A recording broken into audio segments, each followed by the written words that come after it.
Hello, my name is Bruce Zawalski and I am Chief Instructor of the Boreal Wilderness Institute, a small Canadian outdoor education company located in Edmonton, Alberta. And I would like to briefly talk to you about another of the many myths in survival training. And that one is that plants are a good source of food in a survival situation myth, and why this myth is still around today. Many people think they can live off the land in the Canadian Boreal forest or montane environment. How many believe they can live off plants by gathering enough calories in a day to make up for what they expend gathering and surviving each day, i.e. their BMR or base of metabolic rate? This is the amount of calories that you use in a day doing no exercise, i.e. the amount of calories you need to survive. It is equal to 1 kilocalorie of body weight per hour. So an 80 kilogram person would have 1920 kilocalories. A kilocalorie, or a food calorie, is essentially the same.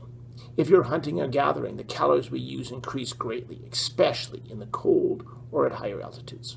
The harder we work, the more calories we expend. If we plan to hunt or gather or even walk out of a survival situation in the cold, dry environment, a better figure about how many calories we would burn would be 57 kilocalories per kilogram of body weight per day, i.e. an 80 kilogram person would burn over 4,500 kilocalories per day, roughly 2.5 times the calories. That's a lot of calories to collect or even hunt each day. Many still believe they can live off plants, but this is a myth. The natives of the boreal forest lived on a diet of 95% meat and meat products. Near a tree line, the people like the Deni lived on a diet of 98%. And the Inuit lived on essentially an all-meat diet of 99.9% meat or meat products. They had hundreds of years of tribal experience and an average lifespan of about 40 years. Life was not easy in these environments, and they did not live off plants. They gathered plants only for a short period of the year when gathering was worth it, like in the fall during berry season. They also practiced binge eating.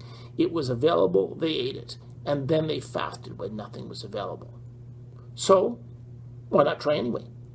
Well, most of our edible plants are poor sources of both protein and calories.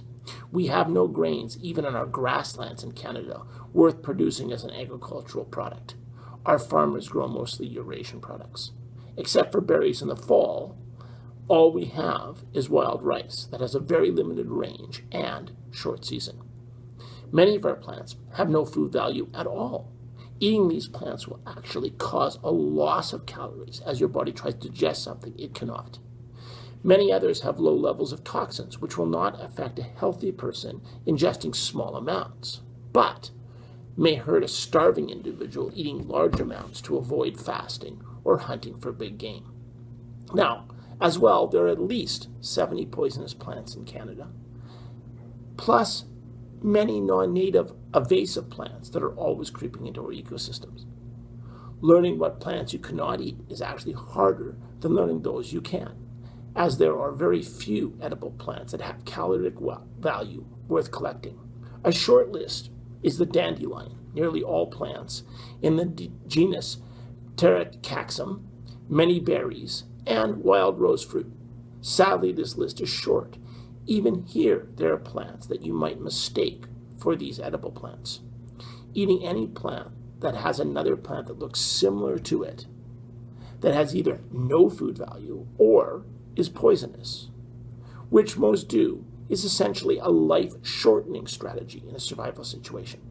Let's face it, plants are not as good a source of food in a survival situation in the boreal forest or montane environments of Canada. It is nearly impossible to live off the land by eating plants.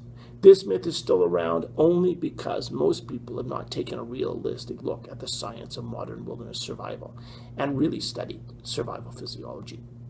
At best, you can hope to add a few calories to your diet, but much more likely, simply to force yourself to expend more calories gathering and preparing than you get back eating them.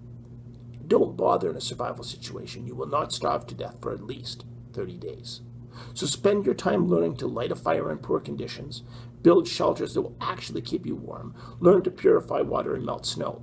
These are real survival skills that will help you survive, not finding and eating edible plants.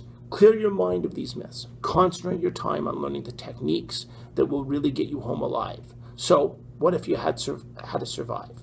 Are you ready?